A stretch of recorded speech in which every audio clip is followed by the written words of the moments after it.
Assalatu wassalamu ala sayyidil mursalin wa ala alihi wa sahbihi wa man tabi'ahum bi ihsan ila yaumiddin.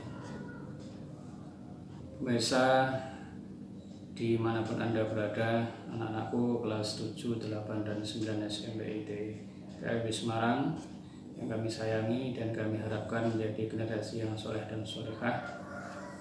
Pada kesempatan ini kami akan menyampaikan sebuah materi terkait dengan keutamaan sahur. Kita tentunya semua pasti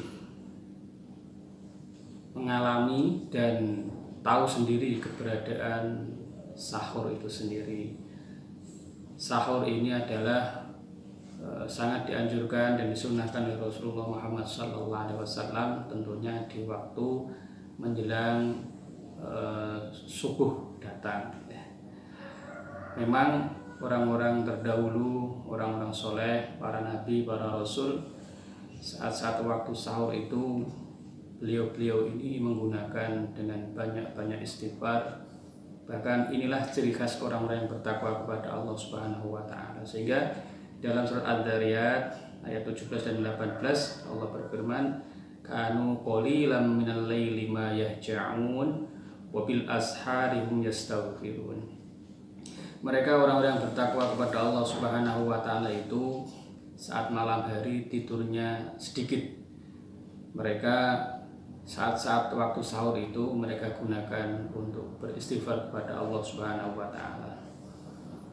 Selain kita menggunakan waktu sahur itu untuk beristighfar, untuk qiyamul lail, sholat malam 2 rakaat atau lebih, kita sangat dianjurkan pula untuk melaksanakan makan sahur saat kita mau melaksanakan ibadah puasa, baik itu ibadah puasa sunnah, terlebih lagi ibadah puasa di bulan suci Ramadan yang merupakan kategori wajib di sisi Allah Subhanahu wa Ta'ala. Dalam hal ini Rasulullah Muhammad SAW bersabda dalam sebuah hadisnya, tasahharu fa inna fis sahuri barokah. Makan sahurlah kalian karena di dalam makan sahur itu ada keberkahan.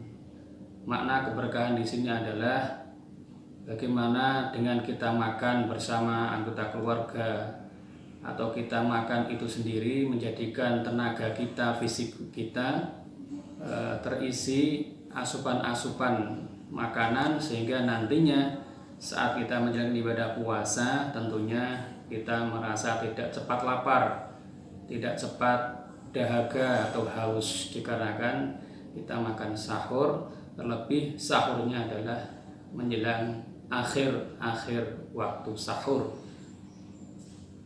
Para pemirsa yang dirahmati Allah Subhanahu wa Ta'ala, Rasulullah Muhammad SAW juga bersabda dalam sebuah hadisnya, akhiru as-sahur, akhirkanlah makan sahur, karena hikmahnya luar biasa sebagaimana Bapak sampaikan di awal tadi, sehingga rasa lapar, rasa haus, rasa dahaga tentunya dengan kita mengakhirkan sahur di situ tidak merasa cepat lapar atau merasa cepat dahaga.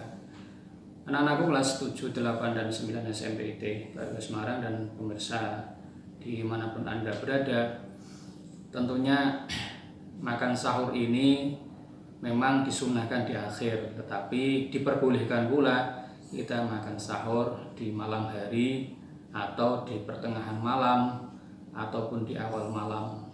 Namun yang paling sunnah, disunahkan Nabi adalah yang di akhir, mengingat hikmahnya semacam tadi yang saya sampaikan. Kemudian makna dan hikmah sahur yang lainnya adalah dengan makan sahur kita termasuk orang-orang yang didoakan oleh para malaikat Allah Subhanahu wa Ta'ala.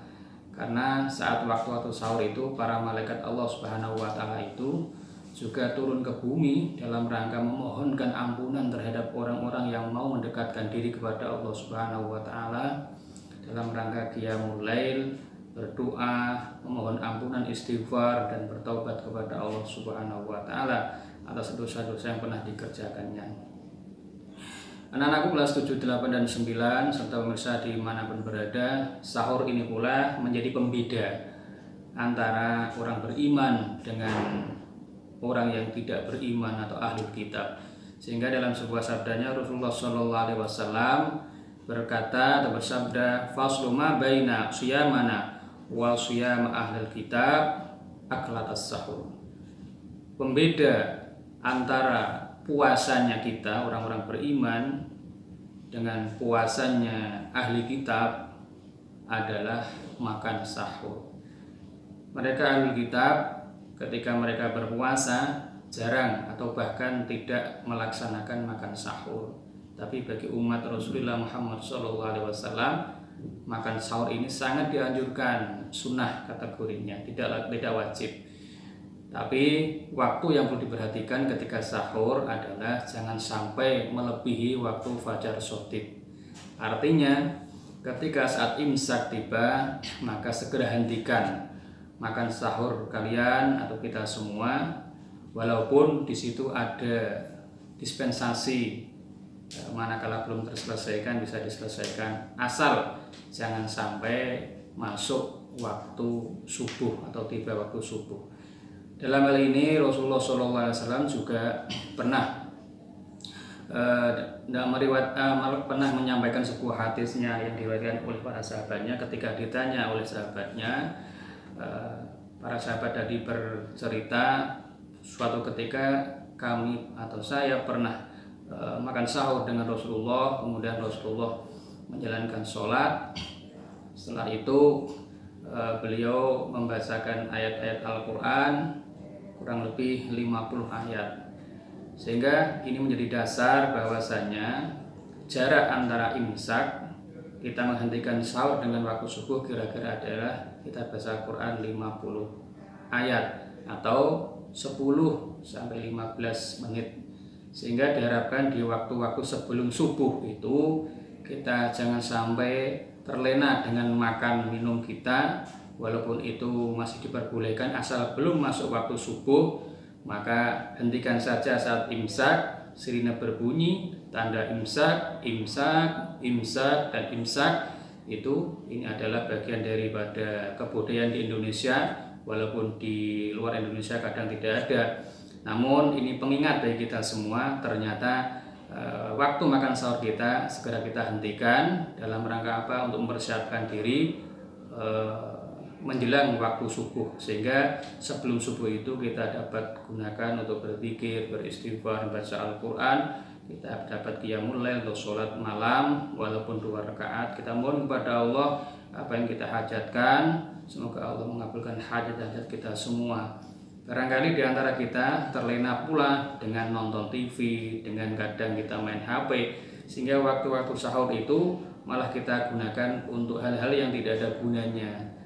Harusnya kita gunakan untuk berdoa kepada Allah, mohon ampunan kepada Allah, dan tentunya apa yang kita hajatkan, kebaikan dunia, kebaikan akhirat, keselamatan dunia, keselamatan akhirat, semoga saat-saat waktu sahur dan saat-saat menjelang waktu buka puasa itulah momen-momen yang bagus, yang baik, waktu yang baik, yang bagus untuk kita memohon berdoa kepada Allah Subhanahu wa Ta'ala. Jangan sampai terlena dengan hal-hal yang sekiranya itu menjadikan kita jauh dari Allah Subhanahu wa Ta'ala. Apalagi catatan penting bagi kita adalah ini di bulan Ramadan, bulan di mana doa-doa banyak dikabulkan, pahala atas amalan-amalan yang kita lakukan dilipat gandakan oleh Allah Subhanahu wa Ta'ala. Demikian, semoga bermanfaat untuk kita semua, walaupun sedikit yang kami sampaikan terkait dengan keutamaan sahur.